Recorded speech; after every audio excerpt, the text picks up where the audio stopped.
Hello guys, welcome back to Vitiligo Talks. If you are new here, then welcome to my channel. Hope you enjoy my content. I talk about technology, my love for coffee, and my struggles for a clutter-free life. If you are interested in this type of content, then hit the subscribe button and stick around, and hopefully you'll enjoy the journey. Today I have my long-term review of the iPhone SE 2, which was launched in March of 2020. This phone has been around for a year, and I got this at the start of 2021. It does cost $399 or £399, and I have spent the last 3 months with this budget iPhone, and I believe that this gives me enough time to review this unit.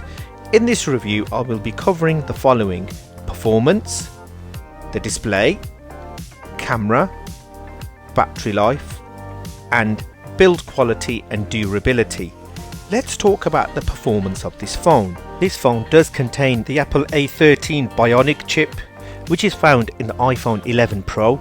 I will be doing a speed test of the iPhone SE versus the iPhone 11 Pro, so watch out for that one. You can click on the banner above for that video.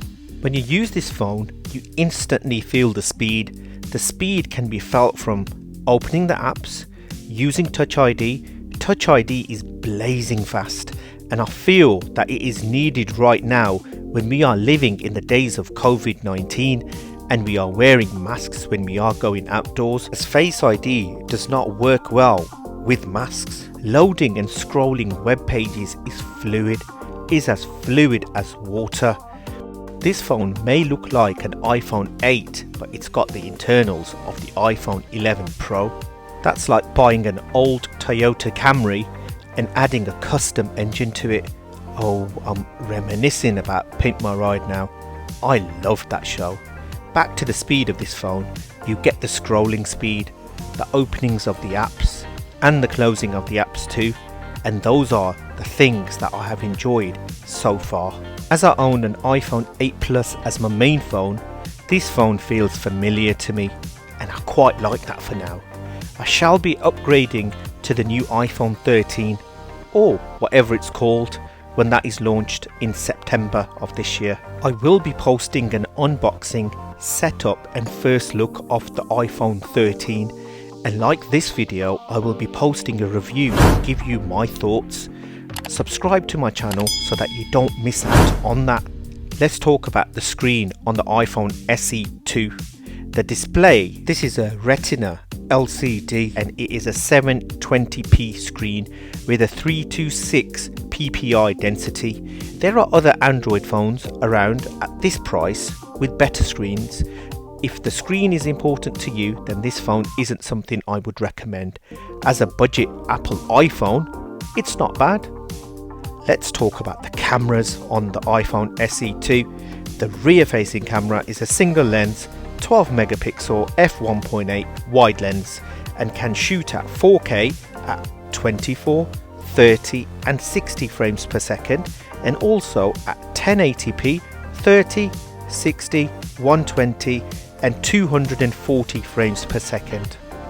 Due to the machine learning, this is a decent camera with a single lens.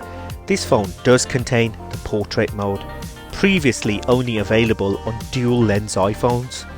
This time, due to the processing power and the machine learning of the A13 Bionic chip, you can have portrait shots with the blur in the background, the bokeh effect with a single lens.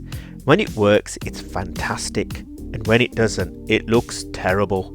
I wouldn't recommend getting this phone for its camera alone. This portrait photo of this plant looks decent. As I said, when it works really well. The front-facing camera is a 7 megapixel f2.2 and shoots at 1080p at 30 frames per second. The front-facing camera is not bad. If you would like some camera comparisons, then leave a comment below and I shall see what I can do. The battery life isn't that amazing. It's only a small battery at 1800 mAh. It's good for light to medium usage, phone calls, text messages and occasional browsing the internet. For heavy usage like playing games and scrolling through TikTok or watching videos like this on YouTube, then the battery life won't last and it will take a hammering, and you will probably have to charge the phone twice a day. If you are thinking about buying this phone and you are a heavy user, I would not recommend it at all. The build quality is premium, and this is usual for an Apple product. The phone feels nice in the hand, even though I reviewed the Otterbox Strada series case for this phone. Banner will appear above for that review if you are interested. For the first time ever, I have used an iPhone without a case, and these are the results of that. This phone has only been around my house and in my office for work. As you can see from the aluminium casing around the phone, it is not that durable. There's a scratch on the phone, don't know how that happened and how it got there. Also, the ring around the rear facing camera, when you look in, it seems like the phone is not that durable after all. My final thoughts are, this phone at £399 will get you a brand new iPhone and into the world of iOS on the cheap.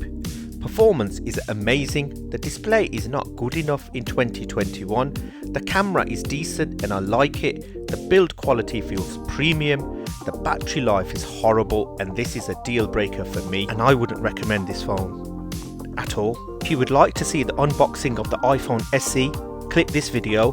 Also, the unboxing of the HomePod Mini, click this video. I have been Vitiligo Talks, and I'll see you in the next one.